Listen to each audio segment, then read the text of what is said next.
partner.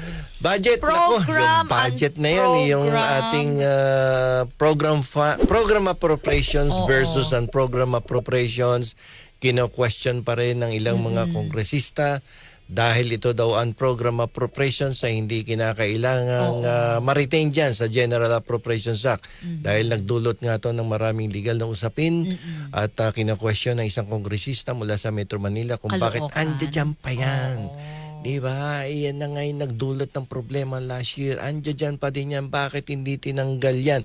Yan ay nagiging source ng corruption, yung program appropriation. So, pwede itong i-apila, partner. Teka muna.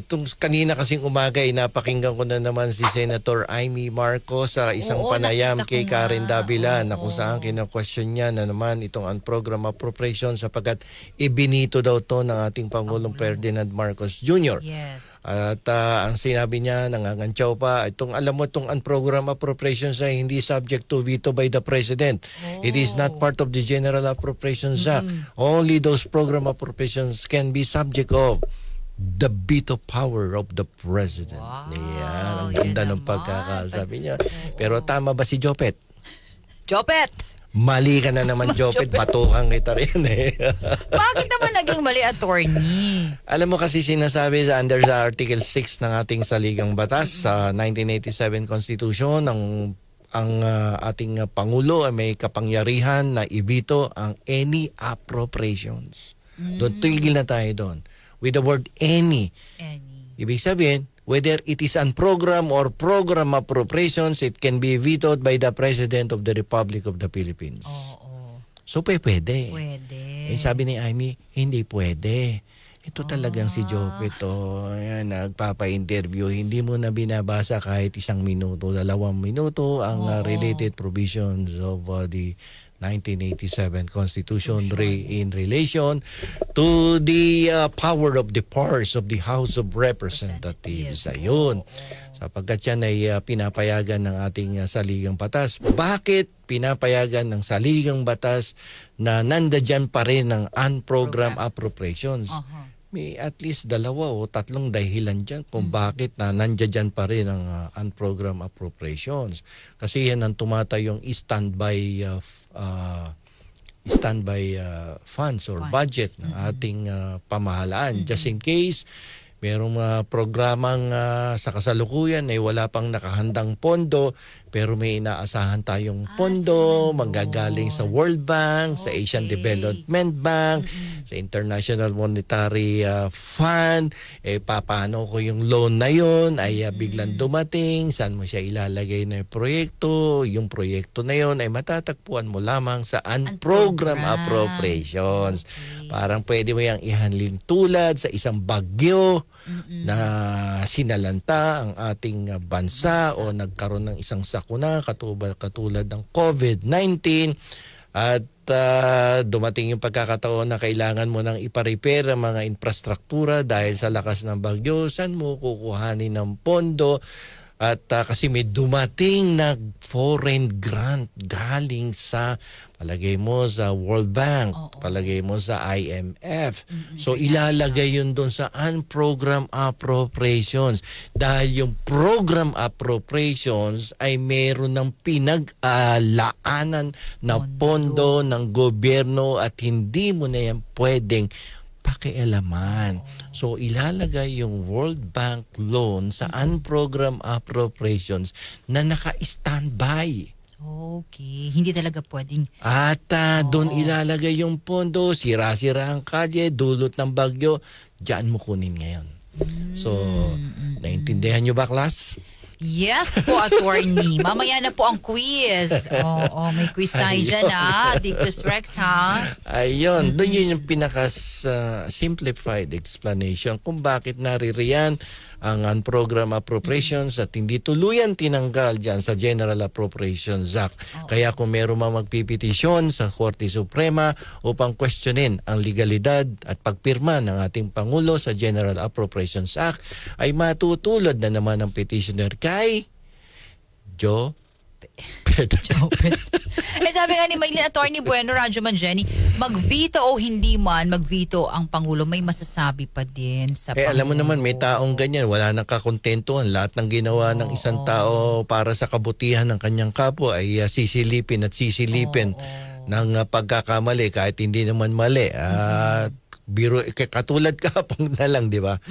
Merong isang personalidad, isang general inaresto sa international airport. At alam naman nila na aarestuhin yan one day before, no, coming from Thailand. Pero yung abogado nung dumating nagsisisigaw. Papasukin mo kami niyan. Dapat kasabay kami diyan sa sasakyan papunta doon sa sa Camp Crame o sa Camp Karingal, no? Dapat nandiyan kami. Pag hindi kami pinasabay, that is a violation of the human rights, blah blah blah. Ganun ang ganun yung abogado, yung matangkad. Yung matangkad. 6'6" parang basketball player. Yung matangkad, banat siya ng banat. Tapos hindi daw nila alam, nabigla sila. Dumating yung mga reporters, di ba? Paano nabigla eh? Ba't may bit-bit kang reporter tsaka media kung nagulat ka, di ba? Tapos wala ka bang pang gasolina? Doon sa may kotse ka, ba't di mo sinundan yung tapos kung dumiretso kayo sa RTC, magpiyansa kayo. Ibig sabihin, grandstanding, no? Yung mga taong walang kakontentuhan sa buhay, alam mo naman ng batas. May camera eh. Pero gusto mo, pag may camera, papogi ka. Your Honor, that is in violation of the law. Buisit. Ginagalit na naman si Atty. Galit na naman ako. Ibayin natin topic. Bakit naiiyak sa'yo? Grabe. But yun, maganda yung paliwanag mo, Atty. Ito yung program, ito yung unprogram. Hindi pa pwedeng alisin ang unprogram appropriation sa general appropriation. Sa parte yan ng GAA. Yeah. And according to our news nga kanina, in so far as Malacanang, ito yung pinaka so far partner na nanindigan sila na mamalinis, maayos. Sabi ni Tito Sen, that is the cleanest ever budget na General Appropriations Act na pinirmahan ng isang presidente. Kasi napaka-transparent eh. Nung even doon sa doon sa BICAM, naka-live stream yan eh. And partner, take note, ang Pangulo hindi nag-holiday break, di ba? Hanggang December 31 yung kay Jose Castro ay talagang nakatutok. Pinag-aralan.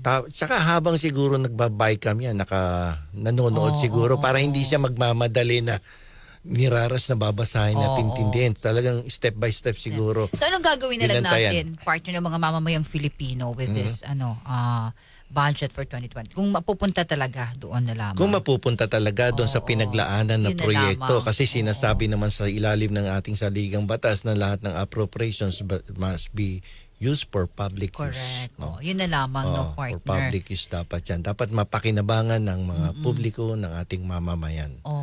Para syempre tayo mga nagbabayad naman ng buwis, partner. Pera natin yun eh. Yung GAA na yun eh. And of course, sa pangako din naman ng gobyerno na ilalaan sa tama. So nagtataka nga ako eh. Bakit whether you are in opposition or not, ang ganda na nung proseso, may nagre-reklamo pa rin. Because, para partner AX ba? Sa AX, no? O sa DSW. Parang pwede mong ihambing sa Declaration of Nullity of Marriage. Nako, yan naman tayo, Narcissist yung ang datingan ba, yung partner? Yung dating ng mga nag-o-oppose doon sa GAA, parang ako lang ang magaling, ito ang tama. Pakinggan nyo to. Baliwalain nyo yung GAA na yan, yung GAA. Parang ganun, di ba? Try to make an analogy of the situation. Parang narcissist yung kumukontra, dinodominate niya yung sitwasyon eh. Pero kaya nga lamang, in reality, hindi niya mabago kasi mas marami yung nasa majority, di ba? And we all know naman, partner, na ang taong bayan ngayon, hati din eh. Hati din ang tao. Pero alam mo, based on my experience, dito sa YouTube channel ko, kapag may pinost ako about Marcos Jr., siguro doon sa views ko na umabot ng 60 to 70,000 the other day, 70,000 views, 99% in favor of Bongbong Marcos. Hindi, walang biro yan. Wala akong binabago. Makikita mo dun yung against. 99% is in favor of Marcos. Iyon ang doon, feedback. Madami, kaya hindi ako naniniwala sa survey eh. Hindi ako naniniwala. Yung So, sabi, reality, ano, yung dito sa Oo. channel ko. Yun pala sa naman, YouTube partner. ko. Makikita mo talaga ang tao, medyo kumukonforme sila sa ginagawa ng Pangulo. Pangulo. Ayan. Attorney Bueno, law and the law. Learn the law, know